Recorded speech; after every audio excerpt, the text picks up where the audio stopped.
Hello and welcome to the Media Review segment. Joining me today to discuss the coverage of few issues as reported by the media this week is a journalist and a media scholar, Emeka Umeje. You're very welcome, sir.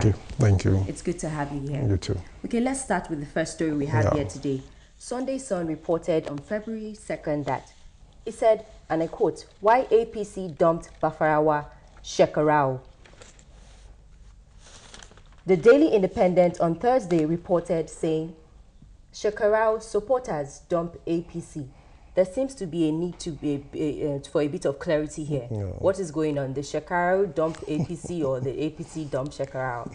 No, but we all know that Shekarau and Bafarawa dumped the APC for reasons some reasons they cited as transparency and the inability of the APC leadership to take their own grabs into cognizance, and that was why they dumped the APC. So for any reporter to have said that APC dumped Shekarau, that means it's being influenced from somewhere. It's not just sometimes people push stories, and it could have been pushed by a few persons, some factors, parties. And if you look through the story, you will see that the reporter was quoting anonymous sources.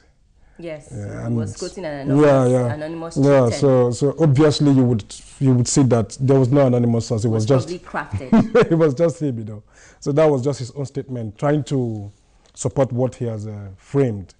Okay. Yeah. Let's move to the next story now. On Guardian, February 3rd, Monday, it led with a headline saying, "Repair of Lagos-Ibadan Road may wait till 2020." This is what the Guardian said on Monday. On Monday, that same day as well, the Tribune, Nigeria Tribune, gave us a picture story of this same Lagos-Ibadan Road actually being in construction. What do you think about it? What do you think about the contrast of these two newspapers? For me, I mean, when you look at the Guardian story, it was somebody's view. It was a human rights activist who was, orchestrating his own view. But the Tribune was reporting what was happening right. You could see the road it's under construction. Exactly. So the picture is there. That's the essence of picture in reportage, because the picture tells the story, brings out the story clearly. So that's why you need pictures.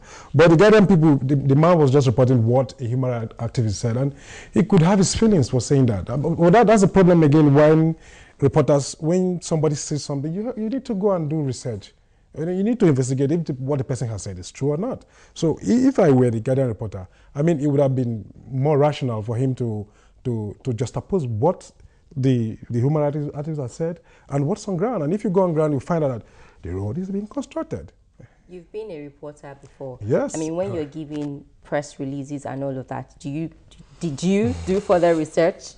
Weren't you just told to reconstruct the press release that you were given? These things happen until you learn, you become better, Okay, so now you. I have learned. But it's still the case in some. It's still the case in most places. But you see, you must consider one thing, and the factor is that time constraint. Maybe an editor gets a press release at say 4 or 3:30 p.m. and we're trying we need to get the story out quickly. So that's the problem here. But as against getting the right story out, don't you think there should be some adjustments? But that is the Nigerian model, and it gets many things modeled up, and it affects the quality of reportage that you see, in most of our newspapers. Okay. Yeah. Still on this Lagos-Ibadan Expressway, there was an editorial from Punch on Monday, that same Monday, saying. It's reported saying abdicating responsibility on Lagos-Ibadan Highway, saying that Jonathan should find the funds and quickly to finance the road. Do you think it's a problem, or do you think it's wrong for the presidency to actually propose a public-private partnership for this particular project? No, it's not a problem, because that's a model everywhere in the world. Governments have removed hands from funding roads and all that. So you get private-public sectors, they fund the road, and over time they get the money off and they become, they maintain it. So it can be sustained over time. I think that's a problem. But some of these things are new in Nigeria, and people are still strange to it. It doesn't look normal when it happens here, or when the president proposes it. People think, oh, this is illogical. Can it happen? Can it hold? So these are factors, and sometimes when even people who write opinion articles, they are not all knowing. Sometimes some of these people are not so exposed to know what is happening in other climes, and they just write from their own perspectives, and it muddles up issues. These are also factors you have to take into cognizance, you know.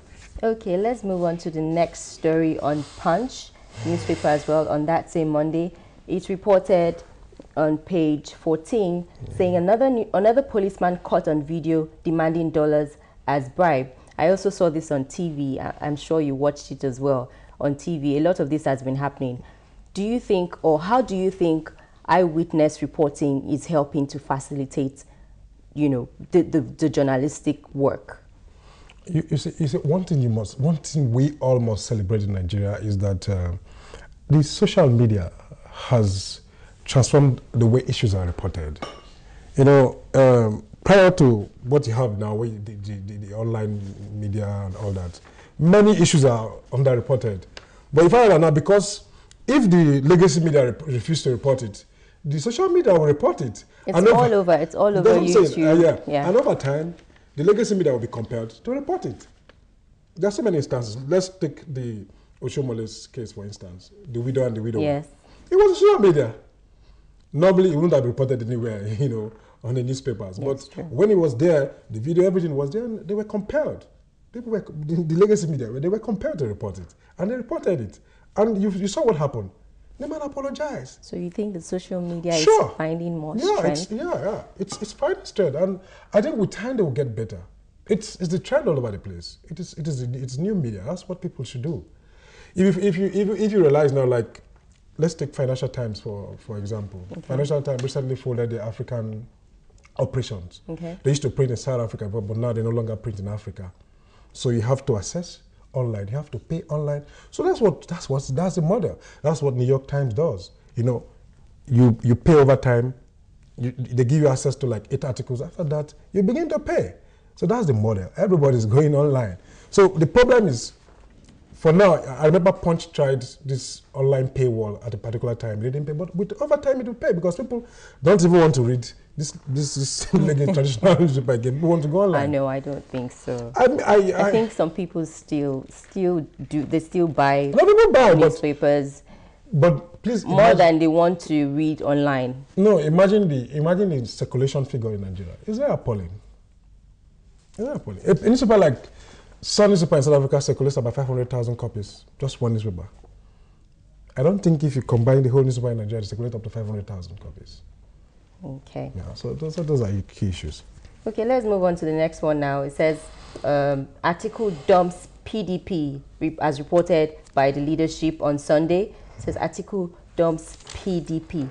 What do you think about this movement? I mean, he has moved from the People's Democratic movement to the Social Democratic movement, back to PDP, and now APC. What do you think about the pilgrimage?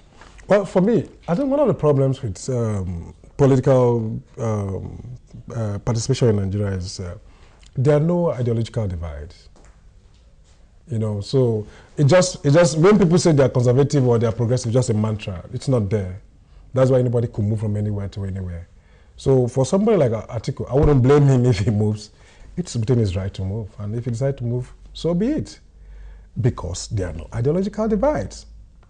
So you wouldn't say now, oh, I used to be. If let's take the U.S. democratic system, for example. If I were a Democrat and I want to move to the Republican Party, I mean, you're leaving one ideological bent, moving to the other one. So that could throw up issues. It could make you appear as, you know, you're not principled and all that. But in Nigeria, it's not the case.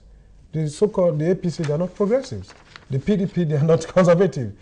Everybody is seeking for where his bread will be buttered. Everybody is seeking for a platform where he can achieve his goal. And that's why people move anywhere. It's just all about interest. Okay, we're about to wrap up now, but let me just ask you one last question. Back to the social media. Do you think that it has become a platform that is paving the way for journalism in Nigeria?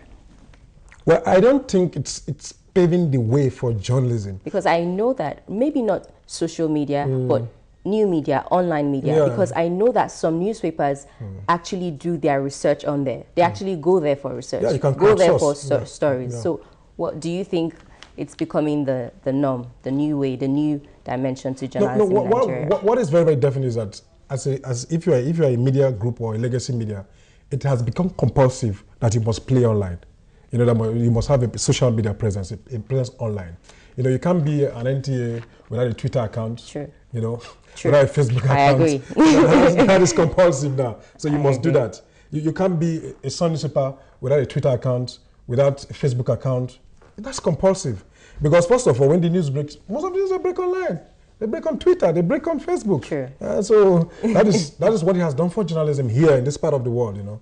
And I think it has impacted the way the legacy media, the way the journalists practice. Because now, journalists who are on traditional, who are working for traditional media outlets, have to look up to people who are online. Because before you come, the thing has been, the news is broken there, and you follow now. Yeah. So that's the whole issue. So it has impacted journalism practice, actually. Okay. Yeah. Thank you very much, Emeka. It's been so great to have you. Thank you so very much. I hope you've had it insightful with Emeka Omejeyi. It's been nice having you join us on this interactive platform. For more interaction, you can send your questions and comments to our Twitter handle, InsightTV_TV. Again, InsightTV_NG, not TV, InsightTV_NG. Thank you for being a part of the Media Review segment. I am Eniton KDG. Viewers, this is the convenient spot to draw the curtain on today's edition of Insight. It's nice having you. From Eniton. It's been great having you join us on Insight today.